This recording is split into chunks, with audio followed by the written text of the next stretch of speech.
Kinesiologi adalah ilmu tentang otot dan pergerakannya. Pada tahun 1970-an, Dr. George Goodhart melakukan studi terhadap kinesiologi. Berdasarkan hasil studinya, diketahui bahwa otot manusia akan melemah atau menguat tergantung dari rangsangan yang diberikan terhadap otot tersebut. Bila rangsangan yang diberikan kepada otot tersebut bersifat positif, lembut, alami, dan penuh kasih, maka otot akan menguat. Tetapi bila otot manusia diberi rangsangan yang bersifat negatif, mengandung unsur kimia buatan, dan mengandung tekanan, kemarahan, atau rangsangan emosi negatif lainnya, maka otot cenderung melemah. Hasil studi ini kemudian menarik perhatian dokter psikiatri lain yang bernama Dr. John Diamond. Dr. John Diamond berpendapat bahwa tubuh manusia secara langsung akan menjadi lemah bila mendapatkan rangsangan emosional yang tidak sehat. Tidak hanya Dr. John Diamond yang tertarik dengan penelitian kinesiologi ini, Dr. David R. Hawkins, seorang dokter psikiatri lain, juga tertarik untuk melakukan penelitian lebih lanjut mengenai kinesiologi ini. Dr. David R. Hawkins menghabiskan 20 tahun waktunya untuk meneliti lebih lanjut. Hasilnya, tak hanya berguna di ranah medis dan kesehatan mental saja, Dr. David R. Hawkins juga berhasil memetakan level-level kesadaran manusia yang selama ini juga berada di ranah spiritual.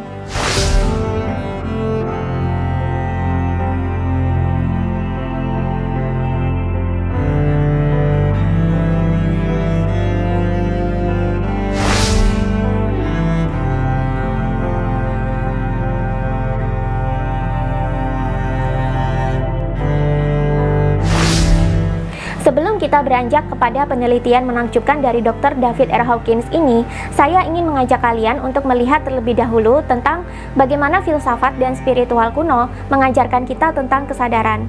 Baik di spiritual Jawa kuno, Hindu, Buddha, maupun Konghucu, mereka kerap sekali menyinggung tentang kesadaran manusia.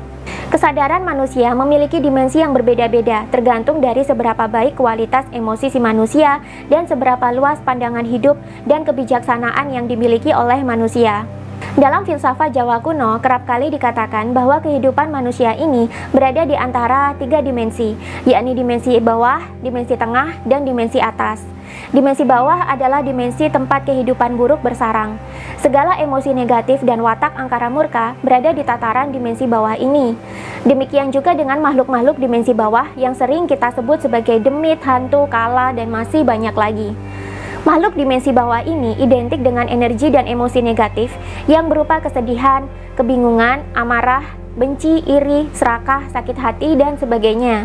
Sedangkan dimensi atas ini adalah kebalikan dari dimensi bawah. Dimensi atas kerap dikatakan sebagai dimensinya para dewa dan dewi, batara dan batari, angel atau malaikat, leluhur, dan roh orang-orang suci yang telah meninggal.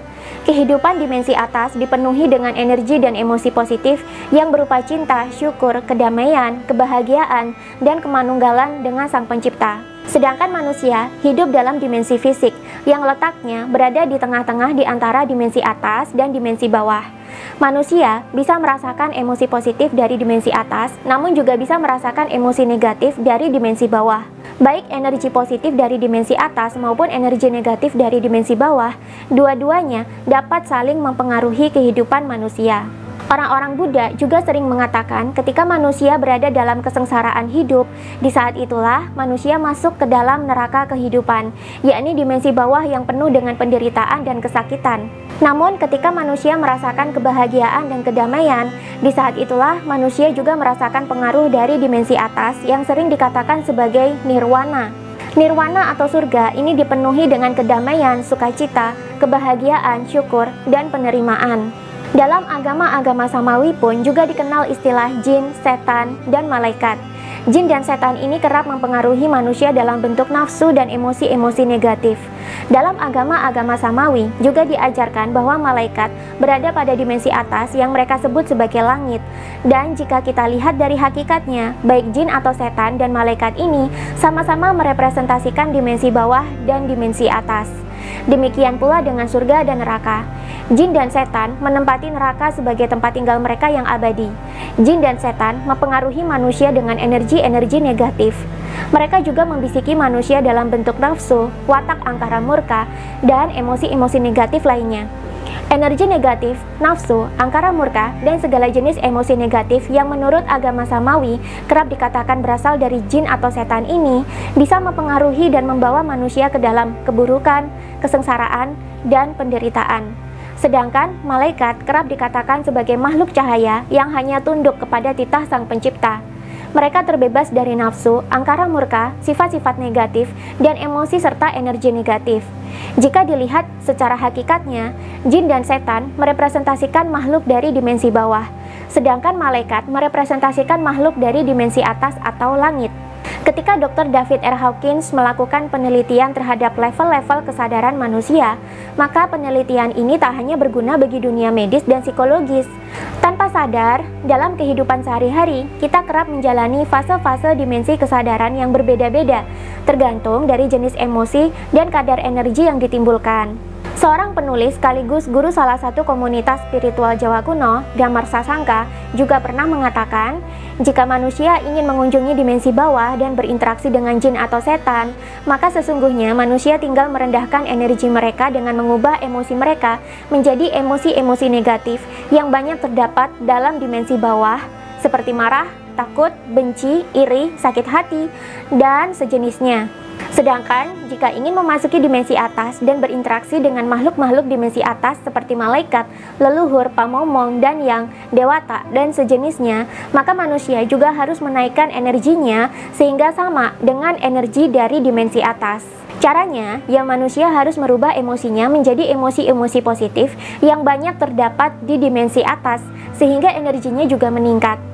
Contohnya, dengan mengubah emosi menjadi positif di tataran kebahagiaan, sukacita, kedamaian, dan bahkan kemanunggalan dengan Sang Pencipta. Jika di filosofi dan agama-agama kuno, para filsuf dan pemuka agama hanya bisa menjelaskan secara filosofi saja, maka Dr. David R. Hawkins berhasil memetakan level-level kesadaran manusia. Level kesadaran manusia ini dirumuskan dalam tabel skala Hawkins berikut ini. Skala Hawkins ini banyak beredar di internet, kalian bebas googling dan menyimpannya. Berhubung level kesadaran manusia ini ada banyak, di video kali ini kita akan membahas dulu level kesadaran manusia yang negatif, atau kalau menurut filosofi spiritual kuno disebut sebagai dimensi bawah. Yang pertama, shame atau malu, level energi 20. Level ini adalah level energi dan kesadaran yang paling bawah dan paling berbahaya karena sudah mendekati kematian atau keinginan untuk bunuh diri atau tidak punya semangat untuk hidup lagi. Rasa malu bisa ditimbulkan dari perundungan atau bullying, pengusiran oleh keluarga atau masyarakat, dikucilkan, tidak diterima oleh lingkungan, atau bahkan trauma akibat pelecehan seksual. Rasa malu selain sangat dekat dengan kematian juga rawan menyebabkan penyakit syaraf. Rasa malu ini sangat merusak terhadap kesehatan emosional dan psikologi seseorang, sehingga dapat menyebabkan rasa rendah diri, terhina, lalu membuat manusia rentan terkena penyakit fisik. Kepribadian manusia yang terjebak dalam level malu akan nampak sebagai pribadi yang pemalu, menarik diri dari lingkungan, dan sangat introvert. Rasa malu kerap digunakan sebagai alat kekejaman, dan korbannya tak jarang berubah menjadi orang yang keji juga. Anak kecil yang biasa dipermalukan oleh keluarga dan teman-temannya biasanya memiliki sifat yang kejam terhadap binatang maupun teman sebayanya. Dalam beberapa kasus yang ekstrim, rasa malu yang teramat besar bisa membuat seseorang mengidap gangguan sosiopat, bahkan bisa ke arah psikopat. Perilaku manusia yang berada di level malu sangat membahayakan. Mereka rawan terpengaruh oleh halusinasi yang didasari dari sebuah tuduhan, rawan mengidap paranoid, dan beberapa juga bisa berubah menjadi tindak kejahatan. Beberapa individu yang hidupnya terbelenggu di level malu biasanya melakukan kompensasi dengan cara mempraktekkan sifat perfeksionis yang kaku, kemudian menjadi intoleran. Para ekstremis moral seperti SJW atau Social Justice Warrior yang suka berkelakuan kebablasan, ataupun para ekstremis agama seperti teroris, radikal, penganut agama garis keras adalah contoh kelompok manusia yang terbentuk dari level malu ini. Mereka kerap bersikeras membela kebenaran versi mereka di luar pemerintah atau di luar lembaga penegak hukum yang sah. Mereka merasa paling benar sendiri, dan mereka memproyeksikan energi malu mereka dengan cara menyerang siapapun yang tidak sependapat dengan pandangan hidup mereka.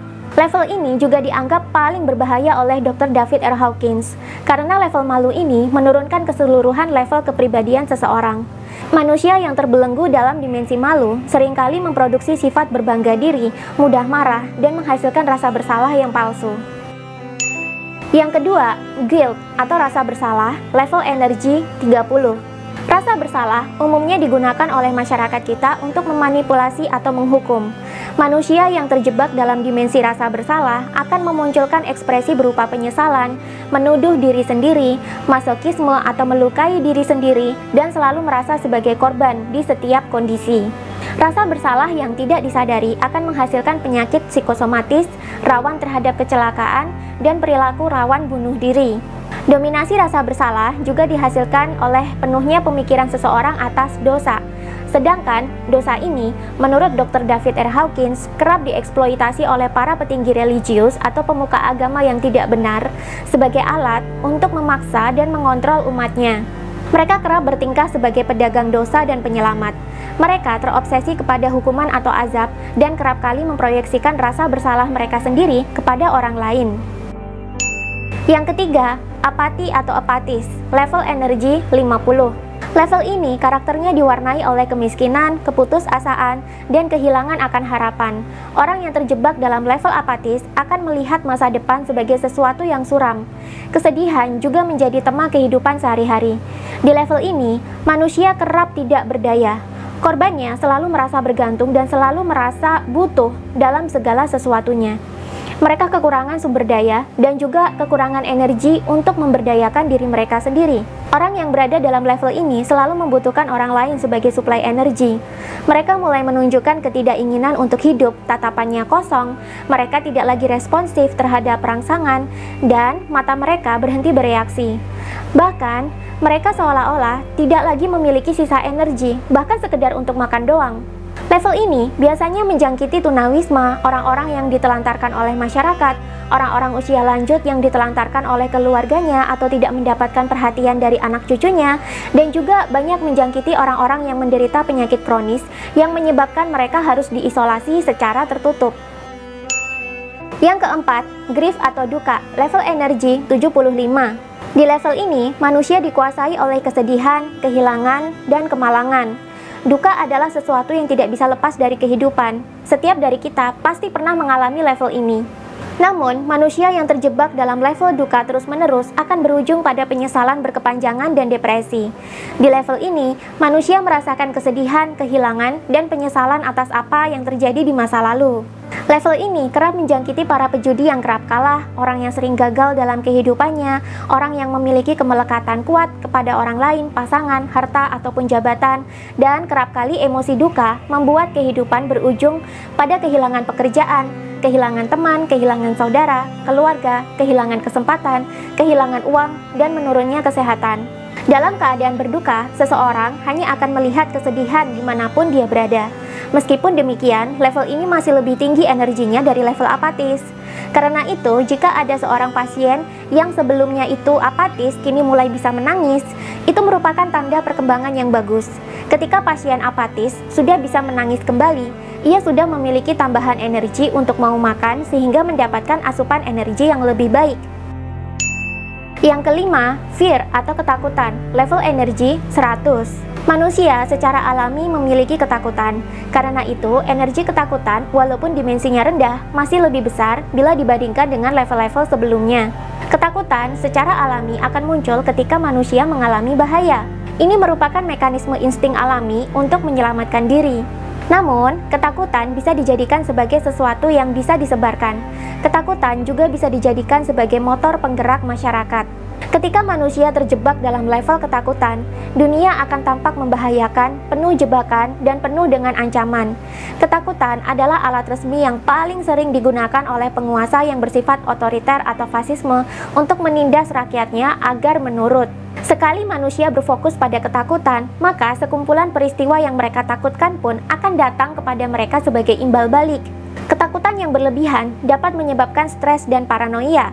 dan ketakutan ini bisa ditularkan ke orang lain dan sama-sama menyeret masyarakat ke dalam ketakutan yang meluas. Orang yang ketakutan juga membutuhkan energi dari orang lain untuk membuat mereka naik ke level selanjutnya dan keluar dari zona ketakutan. Karena itu, para penakut biasanya akan mengekor pada pemimpinnya atau mengekor pada orang yang mereka anggap berani, pintar, atau kuat. Dan pemimpin yang diktator menyukai ketakutan sebagai alat kontrol masyarakat. Zaman dulu, perbudakan lazim terjadi. Perbudakan bermain di ranah ketakutan, sehingga majikan memiliki kebebasan penuh atas kehidupan si budak. Yang keenam, desire atau hasrat, level energi 125. Level hasrat ini kerap dimanfaatkan oleh pebisnis dan para pengiklan untuk menjual barang dengan cara menghubungkan kebutuhan dengan dorongan insting tertentu. Hasrat juga mendorong manusia untuk mengarahkan upaya besar dalam mencapai tujuan mereka. Tujuan ini bisa berupa imbalan, hadiah, uang, gengsi, kekuasaan, jabatan, dan lain-lain. Namun, hasrat bisa menyebabkan seseorang menjadi ketagihan dan mengalami kemelekatan terhadap apa yang mereka inginkan. Karena itu, hasrat kerap kali menjadi starting point dari kerakusan dan keserakahan manusia. Dan hasrat sifatnya ini tidak terhentikan. Ketika manusia berhasil mendapatkan sesuatu, ia akan menginginkan yang lainnya untuk diperoleh. 7. Anger atau marah, level energi 150. Marah seringkali menjadi pemicu dari perang dan pembunuhan. Meskipun demikian, marah memiliki energi yang lebih tinggi dibandingkan level emosi sebelum-sebelumnya. Uniknya, marah bisa menghantarkan manusia kepada tindakan yang konstruktif atau destruktif. Terkadang saat manusia gagal dalam melakukan sesuatu, gagal dalam membangun bisnis misalnya, manusia bisa marah. Namun kemarahannya ini membuat ia bertekad untuk memperbaiki diri dan berjuang membangun bisnis yang lebih baik. Ini adalah contoh dari tindakan konstruktif atau membangun. Di satu sisi, ada jenis manusia lain yang marah ketika ia gagal mendapatkan jabatan tertentu di perusahaannya. Alih-alih memperbaiki diri, ia malah berusaha untuk menjatuhkan rekan kerjanya dengan cara-cara yang negatif. Ini adalah contoh tindakan destruktif atau merusak. Uniknya, marah bisa menjadi batu loncatan manusia untuk menuju ke tahap pembebasan. Contohnya, marah kepada kesenjangan sosial, kesemena-menaan, dan ketidakadilan telah menciptakan gerakan-gerakan hebat yang mengarah kepada perubahan struktur masyarakat. Namun, marah lebih banyak membuat diri manusia jatuh ke dalam kebencian dan dendam. Manusia yang terbelenggu dalam dimensi marah akan nampak sebagai pribadi manusia yang mudah terusik, mudah meledak emosinya, dan terlalu sensitif terhadap hal-hal yang sepele. Mereka kemudian ada yang berubah menjadi kritikus ketidakadilan, melawan pemerintahan yang sah, senang memperkarakan apapun, senang berdebat dan bertengkar, serta senang berperang dengan pihak manapun. Di Indonesia, ketakutan manusia akan dosa dan neraka kerap digabungkan dengan kemarahan ini untuk menghimpun kekuatan massa. Mereka kemudian digerakkan untuk melawan pemerintah dan pendukung-pendukungnya dengan dalih melawan kesengsaraan, kezaliman, dan ketidakbecusan pemerintah dalam memimpin mereka. Padahal sebenarnya di balik layar, para politikus telah memainkan ketakutan dan kemarahan mereka akan kehidupan mereka sendiri sebagai senjata untuk melawan dan menggulingkan pemerintahan yang sah. 8. Pride atau kebanggaan, level energi 175. Level kebanggaan ini banyak digunakan dalam dunia militer untuk membangkitkan energi para prajurit dalam membela negara. Level kebanggaan ini juga menjadi dambaan sebagian besar umat manusia saat ini. Manusia akan merasakan sikap positif di saat mereka sudah berada di level ini. Di level ini pula, rasa kepercayaan diri manusia mulai bangkit. Di level ini pula, seringkali kita melihat manusia akan memamerkan apa yang mereka miliki sebagai wujud kebanggaan diri. Di level ini sudah tidak ada lagi rasa malu, bersalah, maupun takut yang dapat membuat manusia jatuh ke lembah penderitaan. Namun demikian, menurut Dr. David R. Hawkins, kebanggaan masih berada dalam dimensi bawah atau negatif, belum ke ranah dimensi atas atau positif. Penyebabnya, kebanggaan selalu muncul sebelum kejatuhan terjadi. Kebanggaan bersifat rapuh, defensif, dan bergantung pada kondisi eksternal manusia. Kebanggaan kerap muncul karena ego manusia yang selalu dipuaskan. Ego yang terus-menerus dipuaskan tanpa dirawat dengan baik akan membuat manusia rentan terhadap serangan. Dan manusia yang terlalu besar kebanggaannya sangat mudah untuk dijatuhkan ke dasar level kesadaran manusia, yakni level malu. Kebanggaan memiliki sifat memecah belah dan dapat memicu timbulnya sifat saling mengelompokkan diri. Di Indonesia, munculnya kelompok agama yang radikal serta eksklusif juga kerap berangkat dari rasa kebanggaan ini. Mereka bangga sebagai pemegang kunci surga, karenanya mereka senang merendahkan orang lain yang tidak sama dengan mereka.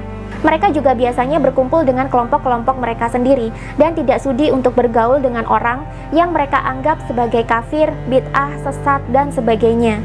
Perang agama, teror politik dan fanatisme beragama, serta sejarah mengerikan dari Perang Timur Tengah yang tidak kunjung usai, plus perang agama yang pernah terjadi di Eropa adalah harga yang harus dibayar dari sebuah kebanggaan yang dipelihara dalam masyarakat. Sisi kelam dari kebanggaan adalah arogansi dan penyangkalan. Orang yang terjebak dalam kebanggaan atas identitas ras, suku, atau agama akan mudah menjadi kecanduan. Karena itu, di Indonesia kita kerap mendapati orang yang mabok agama. Sedangkan di luar negeri, kita masih bisa mendapati orang kulit putih yang rasis. Baik para mabok agama maupun orang kulit putih yang rasis, dua-duanya ini sulit disembuhkan karena kebanggaan atas suku, ras, dan agama mereka telah menjadi candu yang sulit untuk dihentikan.